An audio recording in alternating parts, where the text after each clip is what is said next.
ওইটা স্যার আমার তরাস, ওইটাও সরকারি অস্ত্র স্যার, এই দুইটাই সরকারি অস্ত্র।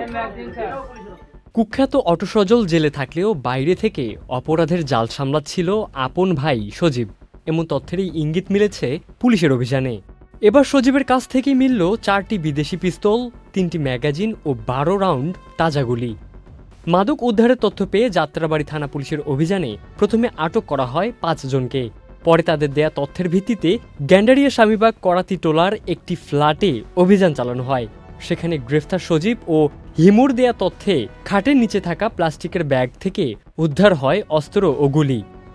ডিসি ওয়ারি সার্বিক নির্দেশনায় এডিসি ডেমরাজনের নির্দেশক্রমে এবং যাত্রাবাড়ি থানার ওসির নেতৃত্বে এএসআই আখতারুজ্জামান মণ্ডল পলাশের গোয়েন্দা তথ্যের ভিত্তিতে অভিযানটি পরিচালিত হয়। সোমবার ডিএমপি মিডিয়া সেন্টারে প্রেস ব্রিফিংয়ে এসব তথ্য জানান ডিএমপির যুগ্ম পুলিশ কমিশনার মোহাম্মদ ফারুক হোসেন। নতুন সোফা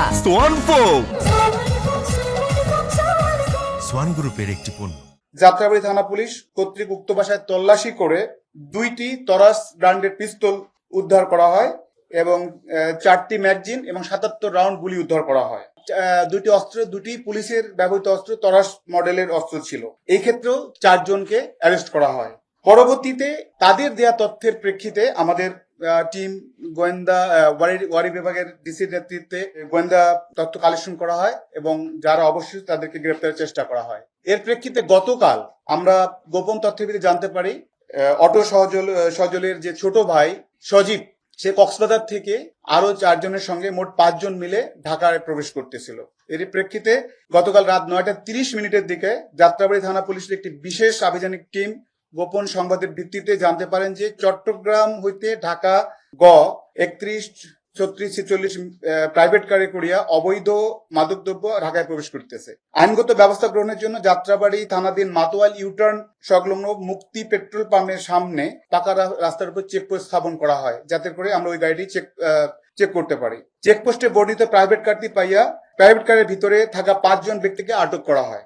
অতঃপর বিধি মোতাবেক আসামিদের দেহ তল্লাশি করে তাদের ব্যবহৃত প্রাইভেট কারটি তল্লাশি করা হয়। আসামিদের নিকট হইতে তাৎক্ষণিক অবৈধ কোনো মাদকদ্রব্য না পাওয়া গেলেও পরবর্তীতে ব্যাপক জিজ্ঞাসাবাদে ওই গ্যান্ডারিয়া থানাধীন তারা যেখানে বসবাস করেন সেইখানে নাসির আলীর বাড়ির 3য় তলা বিল্ডিং এর নিচতলায় ভাড়াটিয়া মোহাম্মদ ইমরানের ফ্ল্যাটে অবৈধ মাদকদ্রব্য আছে। উক্ত সম্মতির ভিত্তিতে আমরা সেখানে তল্লাশি কার্যক্রম চালাই এবং 1 নম্বর আসামি মোহাম্মদ সজীব এবং 2 নম্বর আসামি মোহাম্মদ হিমু এর দেখানো ও উপস্থাপন মতে 6 নম্বর আসামি ইমরানের শয়ন কক্ষের খাটে নিচ হইতে সাদা রঙের প্লাস্টিকের বাজারের ভিতর হইতে বিভিন্ন ধরনের অস্ত্র উদ্ধার করা হয়। 4টি বিদেশি পিস্তল, 3টি ম্যাগাজিন, 12 রাউন্ড তাজা গুলি উদ্ধার করা হয়। এছাড়াও আসামিদের অপরাধমূলক কাজে ব্যবহৃত একটি সাদা রঙের প্রাইভেট কার জব্দ করা হয় এবং আসামিদের ব্যবহৃত 6টি স্মার্টফোন জব্দ করা হয়।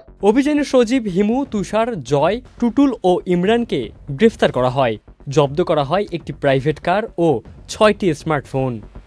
পুলিশের দাবি, গ্রেফতার সজীব ওয়ারি বিভাগের শীর্ষ সন্ত্রাসী ও অস্ত্র মাদকের গডফাদার হিসেবে পরিচিত সজল ওরফে অটো সজলের ছোট ভাই। এর আগে অটো সজলের ভাড়া বাসায় অভিযান চালিয়ে 2টি পিস্তল, 4টি ম্যাগাজিন ও 77 রাউন্ড গুলিসহ মাদক উদ্ধার করেছিল পুলিশ। এবার তার ভাইয়ের কাছ থেকেও মিলল অস্ত্রের বড় চালান। উদ্ধার হওয়া অস্ত্রের উৎস এবং এর সঙ্গে আরও কারা জড়িত তা খতিয়ে দেখছে পুলিশ। গ্রেফতারকৃতদের বিরুদ্ধে আইনগত ব্যবস্থা গ্রহণ প্রক্রিয়াধীন। ইবনে সাইদ অঙ্কুর, চ্যানেল আই।